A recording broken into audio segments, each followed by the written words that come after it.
Hi guys, this is Dr. Farjana. I hope you guys are doing amazing. Like always, it's a pleasure to connect with you. Sending you lots of blessings. Today I'm going to talk about children need guidance. Children need guidance. It is important to understand children will do what you allow them to do. Just remember that. Your job is to correct them, teach good manners, have show them great experiences, and teach them how to process their emotions. Right? Often, we personalize their behavior. We think maybe we're bad parents or teachers, and or sometimes our ego gets activated and we get offended, right? And we overreact when they don't listen or they behave a certain way. Sometimes we don't speak up because we just don't want to deal with it because we had a long day and we're tired, right? This often happens when children are school age and or during adolescent years, right? We start getting shaky with our parenting for some reason. We start getting shaky with our parenting. Remember, children need guidance. It's an innate need. Developmentally, they don't know better. Remember, their prefrontal cortex doesn't even develop until approximately age 25. Yes, age 25. Not a lot of people know this, right? This part of the brain deals with decision making, right? Playing the movies. So if I take this action A, this B will happen, C will happen, D will happen. So that area of the brain isn't developed and they need your guidance just because of that, right? That alone gives you enough reason to consciously help them, right? And not personalize their behaviors, right? Their outbursts or just, behaviors where they're not following up. Again, that part of the brain isn't developed yet, right? So what is your job? What is your job? Number one, teach children how to process their emotion. Remember, no one teaches this. They don't learn this at school. They don't learn this anywhere, right? Teach children how to process their emotions. If you are a teacher, include that in your curriculum. Include that in your teaching, right? Where you teach them how to process their emotions. It doesn't take a lot of time. So let's say they're angry, right? And they react a certain way. You can say, there's a better way to process your anger.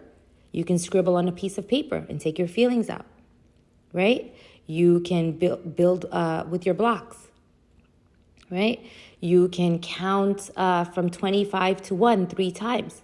You can do deep breathing. So teach them ways to process their emotions, right? There's a lot of resources out there now. Just go on Amazon and you'll find a list of resources, right? Games children can play, etc. Number 2, recall their developmental stage. Remember where they are developmentally. Go back and look at Erikson's developmental stages. And remember the fact about the prefrontal cortex. Number 3, do not personalize it. You're not a bad parent, right?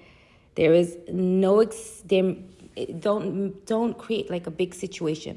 They may not be any accentuating issue, right? Nothing is wrong with your child.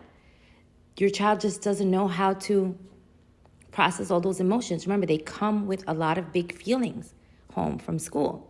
They're in school and then they come home with a lot of big feelings. They don't know what to do with it, right? They want your attention. You're tired from your long day and they don't know what to do.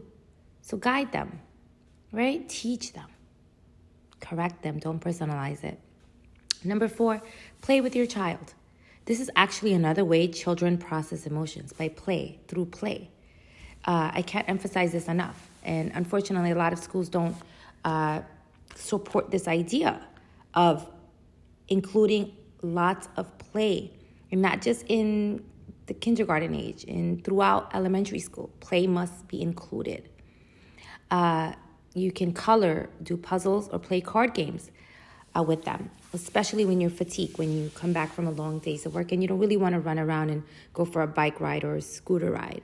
You can do that instead. And lastly, spend quality time with them, right? Where you sit there, take them for Dunkin', wherever you want to go. Take them for ice cream or just a snack somewhere and just say, how was your day?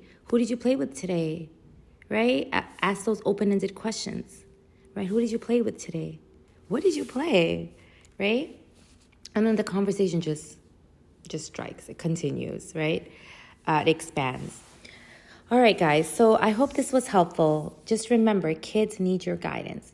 If you're a parent, if you're a guardian, you are a teacher, if you're in any role where your children are involved, adolescents, preteens, you need to guide them, okay? And don't personalize their behavior, right? Meet them where they are.